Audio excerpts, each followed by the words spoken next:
جب خان صاحب اب خود ہی اپنے مقصد سے ہٹ گئے ہیں، جب خان صاحب خود ہی اپنے معاملے سے نکل گئے ہیں اور قائد اعظم کے پاکستان کی بجائے ہمارے حوالے کر دیا فرح گوگی، بشرا بی بی اور عثمان بزدار کا پاکستان، وہ یار 3.5 سال ہم عثمان بزدار کو ڈیفینڈ کرتے رہ گئے، جو شخص خود کسی کو نہیں ڈیفینڈ، اپنے آپ کو نہیں ڈیفینڈ کر سکا. تو آگے بھی آپ کو اگر آئندہ بھی کبھی موقع ملا تو پھر عثمان بزدار ہی آنا ہے. اگر پھر عثمان بزدار ہی آنا ہے جو کہ صرف آپ کا ایک ہینڈ پکڈ بندہ ہو، جس کو آپ کہیں رات ہے تو رات ہے، دن کہیں تو دن ہے، اور بندے کوئی نہیں قابل تھے. ایسے ایسے قابل لوگ تھے جن کو آپ نے ٹیشو پیپر کی طرح یوز کر کے استعمال کر کے آپ نے ان کو جو ہے وہ سائڈ پہ کر دیا آپ ان کو. اور یہاں پر لوگ آپ کی وجہ سے جو ہے وہ بہت سارے لوگ انوسینٹ لوگ جن کا کوئی کرمنل ریکارڈ نہیں ہے، وہ آج جیلوں کے اندر پڑے ہوئے ہیں، وہ اشتہاری ہوئے ہوئے ہیں، گھروں سے بھاگے ہوئے ہیں. میں ان لوگوں کو یہ پیغام دے رہا ہوں جو لوگ اس وجہ سے رکے ہوئے ہیں کہ لوگ ہمیں یہ کہیں گے کہ یار اس نے اپنی لائلٹی چینج کر لی.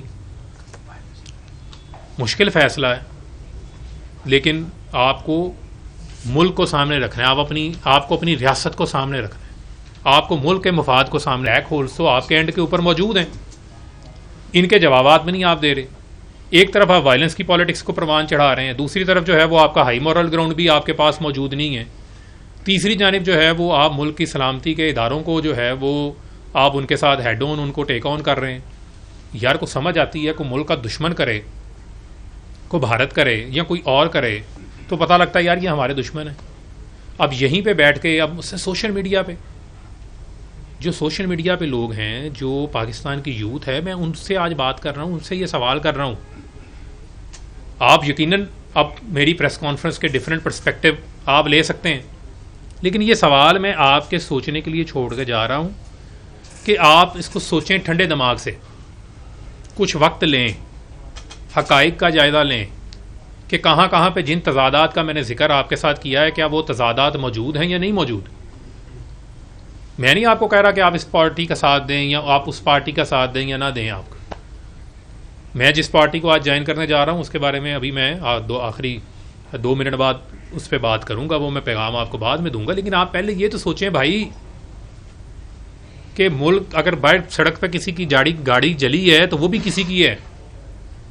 میں آپ کو کہہ رہا ہوں زمان پارک کے باہر آپ نے لوگوں کا وہ لے گئے تھے مومنٹم، یہ میرے صحافی بیٹھے ہوئے ہیں باہر، کہ ختم ہو گئی، مثلا ہر چیز ختم ہو گئی. پولیس کی گاڑی گزری ہے، وہاں پر وہ ایسے نوجوان کھڑے ہیں کہ وہ میری بات میں نہیں سن رہے. میں کہہ رہا ہوں یار یہ کیوں گاڑی توڑی ہے تم نے جا کے، ہماری گاڑی ہے، پولیس کی گاڑی ہے، یہ تم نے گاڑی کیوں جلائی ہے، کیوں توڑی ہے، جلا دی کہ جی وہ خان صاحب پہ حملہ کرنے آئے تھے. یار خان صاحب پہ حملہ کرنے آئے تھے کو پاکستان کا قانون بھی تو موجود ہے. اگر خان صاحب کو پکڑنے آتا ہے تو کل کو اس کا جائزہ پاکستان کی عدالتوں نے لینا ہے نا. وہ لیڈر تو کہتے ہیں جیل ہمارا سسرال ہوتا ہے، وہ جیل میں جا کے تو لوگ لیڈر جو ہیں وہ اور بڑے بن جاتے ہیں.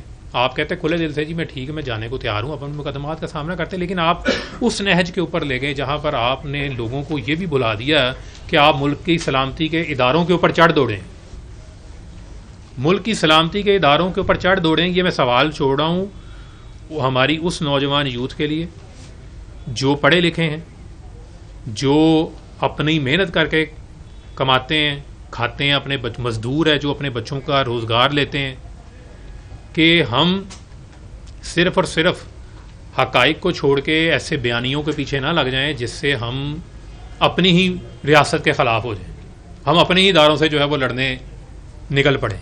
اس کا تو کوئی فائدہ نہیں ہے.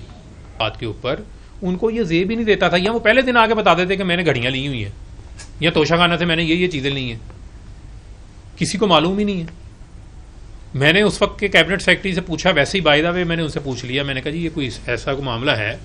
تو انہوں نے مجھے چھپ کر کے خاموش ہو گئے. انہوں نے مجھے اس طرح کا امپریشن دیا کہ بس کچھ چیزیں ہیں لیکن وہ بتا نہیں سکتے. اس وقت میں وزیر تھا کہ وہ کچھ بتا نہیں سکتے کیونکہ ان کے پاس انفارمیشن ہوتی تو ہم سے یہ چیزیں چھپائی جاتی رہی. ہمیں کہا جاتا رہا جی یہ کلاسیفائڈ انفارمیشن ہے، کلاسیفائڈ انفارمیشن. بعد میں جب چیزیں سامنے یہ چیزیں سامنے آ گئی. اچھا جی پھر عبد القادر ٹرسٹ والا معاملہ آ گیا. اچھا جی آپ نے ٹرسٹ بنا لیا. جی یار آپ نے شوکت خانم ہاسپٹل بھی تو بنایا. شوکت خانم ہاسپٹل کے اوپر تو کوئی سوال نہیں اٹھاتا، اس کے لیے آپ نے فنڈ ریزنگ کر لی تھی، سب کچھ کر لیا تھا. اگر آپ نے القادر یونیورسٹی ٹرسٹ آپ نے بنانا تھا تو آپ نے جو ہے وہ مجھے کسی شخص سے کوئی اختلاف نہیں ہے، لیکن آپ نے بند لفافے میں ہی جو ہے وہ پاس کروا دیا کیبنٹ سے, کیبنٹ کو پتہ ہی نہیں کسی کو, میں اس پر کیبنٹ کا حصہ نہیں تھا, لیکن جو ہوا یہی چیزیں کوٹ ہو رہی ہیں نا. جو ہائی مورل گراؤنڈ کی بار بار بات ہوتی ہے, وہاں پر آپ کے پھر ہائی مورل گراؤنڈز کہاں پہ چلے گئے؟ اس کا مطلب آپ نے کمپرومائز کیا. پھر آپ بھی کہیں نہ کہیں پہ کمپرومائز آپ تھے, وہ آپ اس کا برملا ایکسیپٹ کریں, نہیں پھر کہیں کریں کہ میں بہت اچھا ہوں باقی سارے برے ہیں. تو ان چیزوں کے جوابات تو آپ کو دینے ہیں. یہ بلیک ہولز تو آپ کے اینڈ کے اوپر موجود ہیں, ان کے جوابات بھی نہیں آپ دے رہے. ایک طرف آپ وائلنس کی پالیٹکس کو پروان چڑھا رہے ہیں, دوسری طرف جو ہے وہ آپ کا ہائی مورل گراؤنڈ بھی آپ کے پاس موجود نہیں ہے, تیسری جانب جو ہے وہ آپ ملک کی سلامتی کے اداروں کو جو ہے وہ آپ ان کے ساتھ ہیڈ آن, ان کو ٹیک آن کر رہے ہیں. یار کو سمجھ آتی ہے, کوئی ملک کا دشمن کرے, کوئی بھارت کرے یا کوئی اور کرے, تو پتہ لگتا ہے یار یہ ہمارے دشمن ہیں. اب یہیں پہ بیٹھ کے اب اس سے سوشل میڈیا پہ جو سوشل میڈیا پہ لوگ ہیں, جو پاکستان کی یوتھ ہے, میں ان سے آج بات کر رہا ہوں, ان سے یہ سوال کر رہا ہوں.